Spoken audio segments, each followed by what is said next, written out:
Huh. Thank you, Uncle.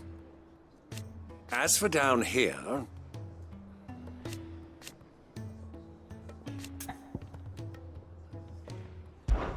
Clive, my boy! Rutherford informs me that we owe you our thanks. Hadn't intended for you to get involved, but such are the times we live in, huh? I would have done the same for anyone else. You're far too modest, Clive. You'd make a terrible nobleman. But tell me, is the realm truly in as dire a state as Rutherford suggests? From what little I saw, you were right to be worried. I suppose I should have expected the worst. But I was rather hoping the great and good of the realm might have things a little more under control. Alas, it seems that firm leadership is in short supply these days, and without it, the people are bound to lose their way. We must move quickly. But where do we start? True, the challenges that face us are many. But in my estimation, there are two key areas to be addressed before any other. The realm's armies and her larders. As you've seen firsthand, it's every man and woman for themselves out there. Certain cities have banded together to try and maintain some semblance of order, yes? But such cases are few and far between. And yet, the only remedy for the chaos that faces us is unity. A unity that transcends even the borders laid down by our ancestors. In short, if Storm does not stand together, she will fall apart. But how would one even begin to unite the realm? The armies, my boy. As I told you already, we begin by restoring order among the ranks of those sworn to maintain it. Sadly, I doubt I could convince even the lowliest gaggle of privates to dig a latrine together. But I do know someone the High Commanders have been known to listen to on occasion. Field Marshal Eugen Havel. I thought he was retired. He was, until an Akashic army tore through Randalar and killed most of the rank and file. There is no man alive more capable. Literally. And as luck would have it, I've already spoken with him on the matter. Of course you have. And he's agreed to help. On one condition. That he first speaks with you personally. Havel has always been a man of frustratingly rigid principle, and he has certain qualms about clasping arms with, well, with an outlaw. I extolled your many virtues as best I could, of course, but the old goat was adamant that he be allowed to appraise you in person. You don't mind, do you, my boy? Of course not. As long as chaos reigns, we will never build a better world. I'll do whatever it takes. And if the Field Marshal wishes to speak with me in person, then so be it. That's the spirit. I'll leave for Randalar at once. Would you send a Stolas? Of course. Rutherford is already in the Dalmekian capital. I'll have him tell Havel to expect you forthwith. Excellent. Thank you, Uncle. No. Thank you, Clive.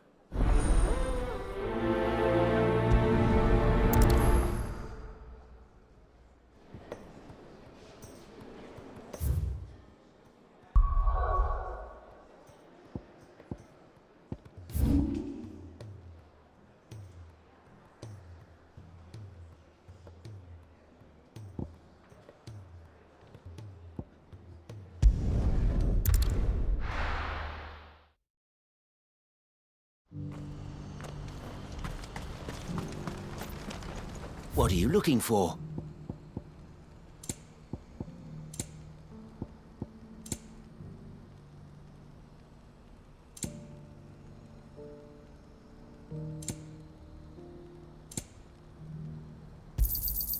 You've a discerning eye.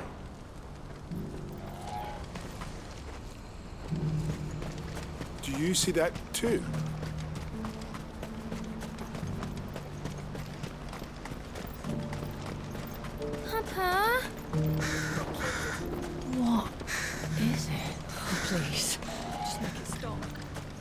scared.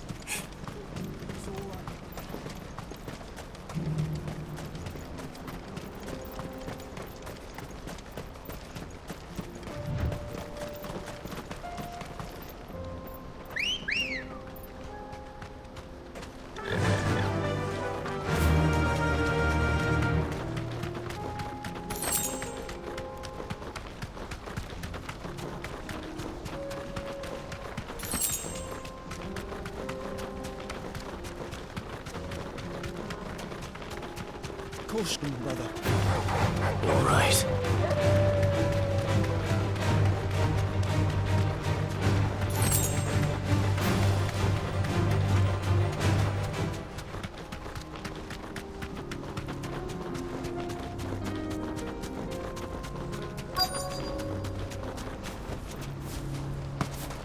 It can't be Rutherford, can it?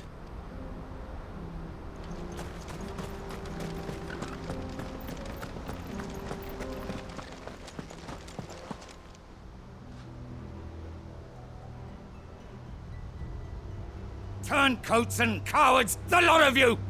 If it's a fight you want, it's a fight you shall have! Allow me. I don't need your... Please, Field Marshal, oblige him. This won't take long. You're right. It won't. Men, finish him.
A little longer than I'd have liked.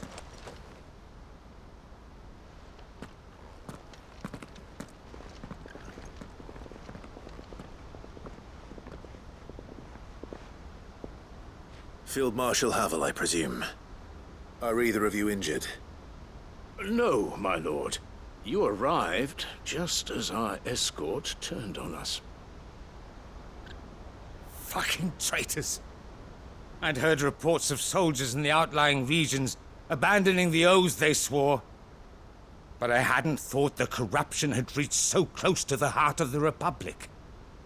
It's a fucking disgrace. Your interfering old bastard of an uncle tried to warn me, of course. My lord Marquis. Or is Sid the Outlaw more to your liking? Call me what you want. It doesn't change who I am, or the urgency of the message I bring. My uncle has a plan to right the realm, and he needs your help to see it through. Before I agree to anything, I'd have you answer one question. What do you stand to gain from all this? I won't deny that I might benefit from further chaos. But I seek a new beginning for all of us. And while the choices I've made may not always have been the right ones, I know I made them for the right reasons. For so long, so many of us have been told how we could live, how we could die, when it should have been our decision all along. Now we have a chance to put things right. But in order to take it, we must stand together. Even if it be beside those with whom we don't see eye to eye.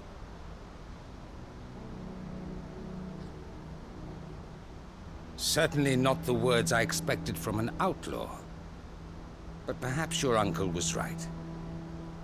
You are no ordinary outlaw. I'll never hear the end of this. All right. I'll start by ordering my most trusted guard to bring the Dalmekian fringes under control. Next, I'll make contact with my counterparts in the Imperial Army and see if I can't convince them to try and restore order in their own territory. Thank you, Field Marshal. But they are not the only ones we will need to convince.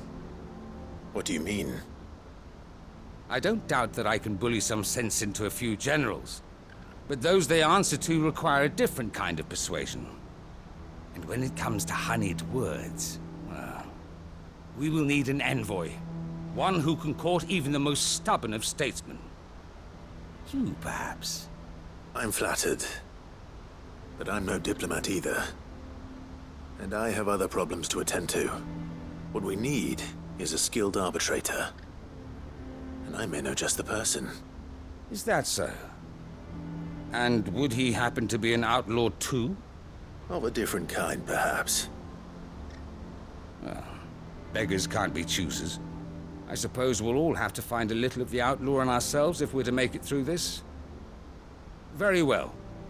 Send your man to me right away. I shall.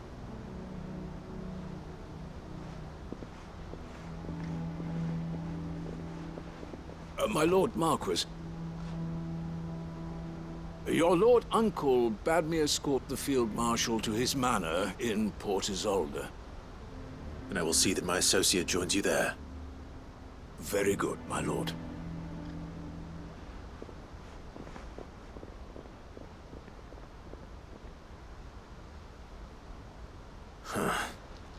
An envoy. I'm not sure I'm the man to talk anyone round. I can barely convince my brother to take his medicine. No. This is a job for someone with experience. Someone like Quentin. I hope I can convince him at least.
Quinton, I have a proposal for you.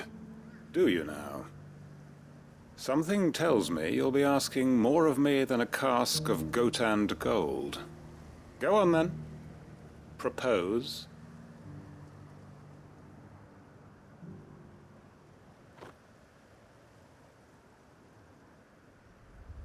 You'd have me convince the chiefs and chamberlains of the realm that they should simply swallow their pride and do the one thing that has proved impossible for thousands of years. Was there anything else? Perhaps I can fetch you a meat pie as well. I know it's a lot to ask, but I can think of none better suited to the role.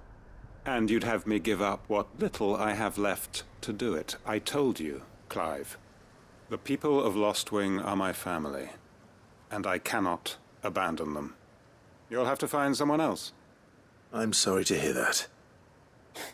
So am I. And why might that be? What he's asking. How's it any different to what you've done so far? They want you to speak for those who can't speak for themselves. That's what you do best. If it's the vineyard you're worried about, we'll see that the grapes are picked and the tons filled. You know we will. It's not that. Then what is it? You said yourself we're family. Don't you trust us? You know that's not what I'm... Then what are you saying? That only we are worth saving? Why turn your back on everyone else? You convinced us we could build new lives for ourselves, and if you can do that, who's to say you couldn't convince the entire realm? A stirring argument. I fear that any rejoinder I make might fall somewhat flat by comparison. So you'll join us? Where do you need me? Field Marshal Havel will want to speak with you in person. He's currently in Port Isolde. I can arrange for a party of Cursebreakers to accompany you there. That would be very much appreciated. I hear the roads are far from safe these days. Hopefully not for long. My uncle will want to know that his plan is taking shape.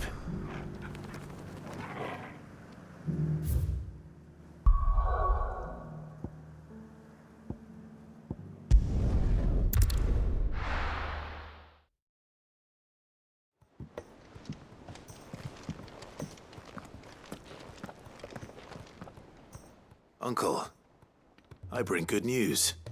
The Field Marshal has agreed to your plan. Ha! Of course he has. I didn't doubt you for a moment, dear boy.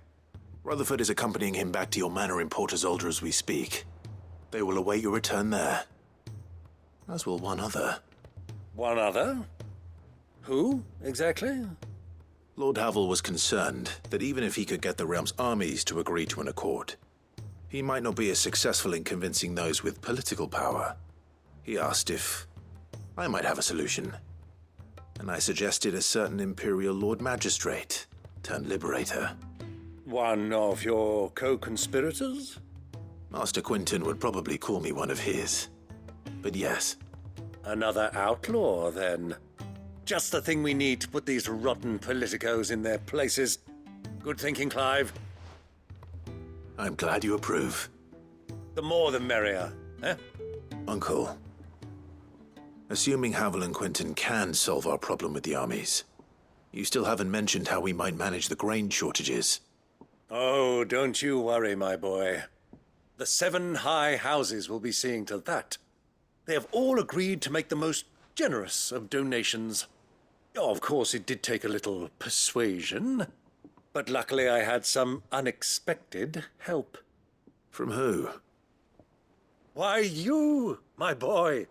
Rumor has it that you rescued the Lady Ariane's head steward Rockford from a horde of bloodthirsty bandits. It was more of a handful. Well, the old battle-axe was so pleased. She had a shipload of talents delivered to my private docks by the next new moon. And when the other houses saw the parsimonious old crone's purse strings finally loosen, they as good as tripped over themselves in the rush to follow suit. I'm happy to hear it. Now, I must be getting back to the manor. Join us there at your earliest convenience, would you? Of course, Uncle.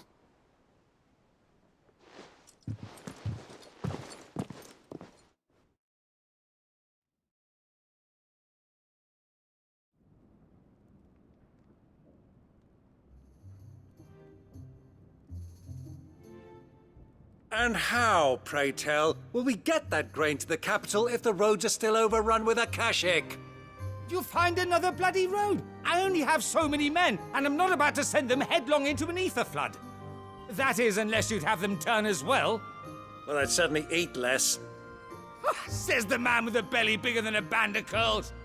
My soldiers actually need their rations. Without any food to keep them going, they'll be dead even before you've sent them on your fool's errand.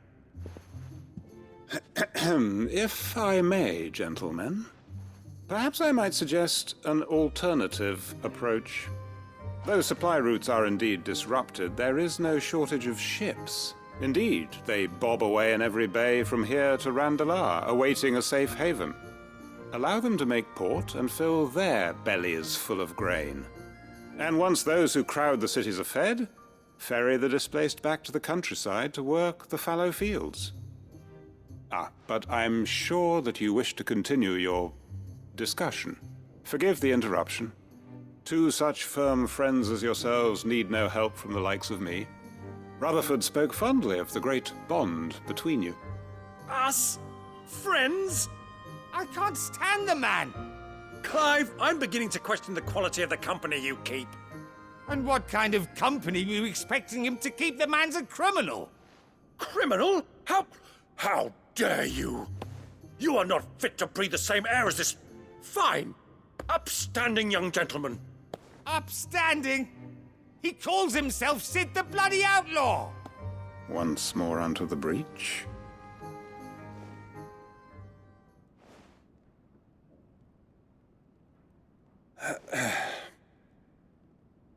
Shall we begin again? What we seek here is not to create a new nation, nor to claim the thrones of those that already exist. We wish simply to bring stability to the realm that mankind might weather the current storm. And to do that, we must convince those in power, the generals, the statesmen, the nobles, that our cause is just. There will be disagreements, yes. And I imagine some resistance, much resistance. But we cannot let that deter us. If we show them the path, show them that we walk it ourselves, then I am confident they will follow. The fate of the world lies in my nephew's hands, but the well-being of her people lies in ours. And we must not squander the chance that Clive has given us. Uncle Byron, Now, with that settled, let's move on to the signing of the Accord. For what great moment in history hasn't been accompanied by a little ceremony?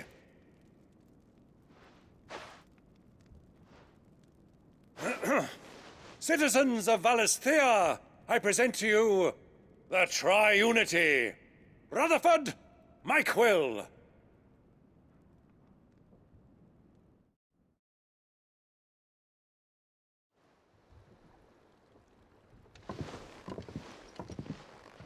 Well, my boy, the stage is set. that it is. This is the role you were born for. Now I ask only that you trust in the talents of your supporting cast. We shall play our parts to the best of our abilities, that you might have the opportunity to shine. The realm needs its Sir Crandall. And there is no better Crandall than you, Clive. I want you to keep this signed accord as proof of our faith in you. I will. Thank you, Uncle.